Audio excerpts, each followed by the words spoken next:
Welcome back to Walsall Fan TV. Join the pain supporting Walsall.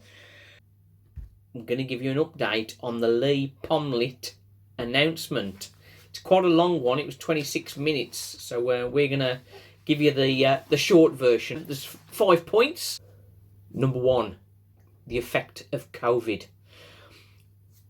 What he's saying is other teams have sort of coped with it better on the pitch than Walsall have.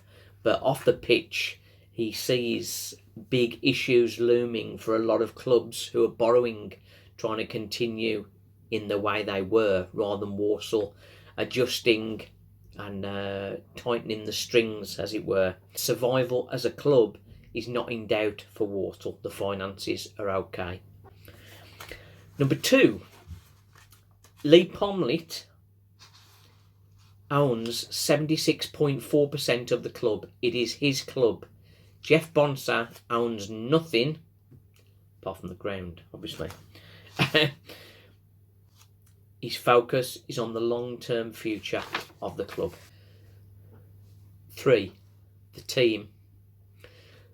Walsall's budget is in the top 10 of League 2 teams, so therefore that should not be a major issue, and it's organising of the team that is the problem at the moment. Darryl Clark obviously wasn't doing too great, but he called Lee Pomlit and told him he wanted to move on. And Lee Pomlit had been coaching Brian Dutton for a potential role in the future, perhaps in 12 months' time or so. And what Darryl Clark did forced his hand, and he knows really that Brian Dutton was perhaps not quite ready for that.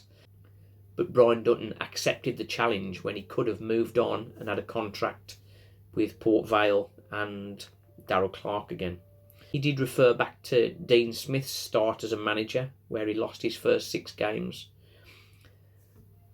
I personally think Dean Smith and Brian Dutton are very different characters indeed. But there we go.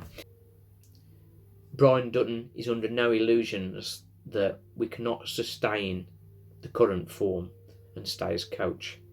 So he's got faith in Brian Dutton, but unless the results improve, he's not going to be able to keep him in that position.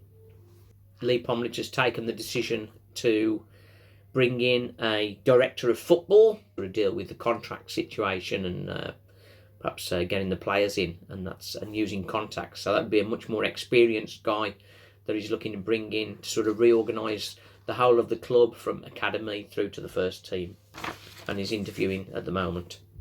In summary, Brian stays with support, subject to winning some football matches, but we must appreciate that he was thrown in at the deep end. Number 4, the long-term view and strategy has not changed for Lee Pomlit. It's perhaps been extended because of what's happened with COVID, perhaps by 2 years, but the focus is still to communicate with the fans, which he's doing, and he's doing well. Get us back into League 1. He's obviously not quite there on that yet. Getting the freehold back under control of the club. And then the next stage would be pushing for championship. So being at the top end of League 1. And Lee Pomlit says that is the point when he would be looking to exit as chairman, when he's taken Walsall to that point. Final point he made was he's asking a favour, a polite request. There's been a lot of pressure on social media and a lot of criticism of Brian Dutton, which is quite strange that he's sort of mentioning that when he described the performance as rubbish, as I did on my match reaction, as you've probably seen. But he's saying kindly get off Brian's back just a little bit, and let's hope things turn round. If it doesn't, he'll be taking him to task for that. Okay, that was a quick update. We'll be here tomorrow night for the Crawley match, hoping for a bit more of this.